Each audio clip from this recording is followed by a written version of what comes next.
Okay, welcome back mga scalper. Another technical analysis for BTC.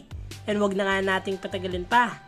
Daily time frame is nag-close ng malaking red candle and above average yung volume, forming bearish engulfing. So what happened yesterday? After natin magkaroon ng rising wedge and pahina yung volume, nagkaroon tayo ng breakout sa support area and currently bumabagsak yung BTC.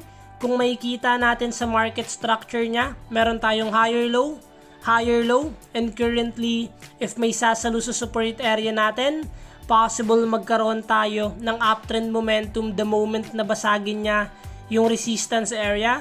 But the moment na basagin ni BTC yung previous higher low, possible na magkaroon pa tayo ng malalim na downtrend momentum. So currently, BTC is nagre-retest previously resistance na binasag niya and currently approaching support area.